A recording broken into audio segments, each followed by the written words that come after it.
I was an only child and somebody who was orphaned at 15 and had to look after themselves. I always sought leaders and mentors.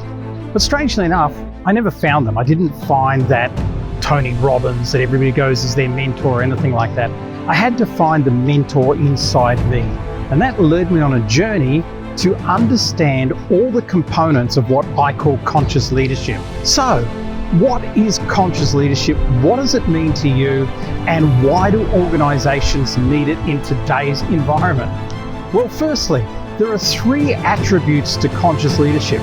The first is energy. And I'm not talking energy in the woo-woo, fuzzy spiritual space. I'm talking about the energy that you bring to leadership every day. If you look at all these people around me in my background here, you'll see that some of them are moping along. Some of them have got high energy. Some of them are determined and on their way. What's your energy and what's the energy of your people, your culture today? Is it like this guy who's obviously on a mission behind me, or is it something different? The second component of conscious leadership is environment. Do we all just stare at white walls? Since COVID, have your people not got out of their pajamas? Are we in an environment where we are not supporting each other, where we've got cross-cultural differences in our business, or we've got 2 businesses aiming at each other instead of cohesively working together?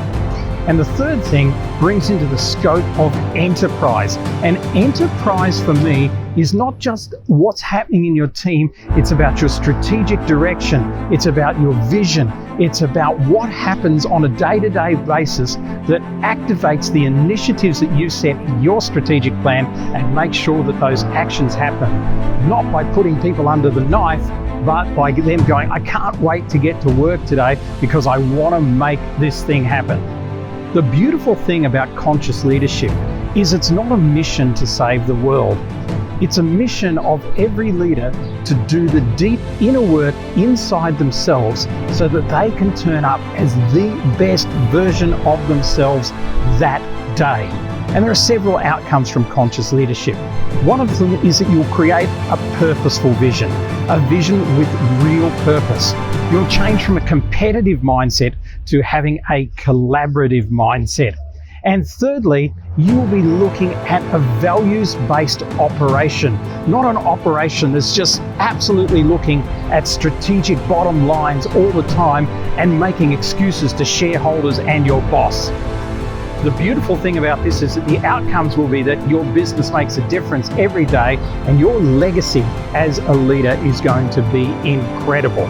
So if you want to be on the statue in your office above everybody else for time and eternity, then I think that you need to talk to us about getting involved with helping you strategically change your conscious leadership angle and moving it from just a management process or maybe even a fundamental old school leadership process into something that's timeless and is right for the times.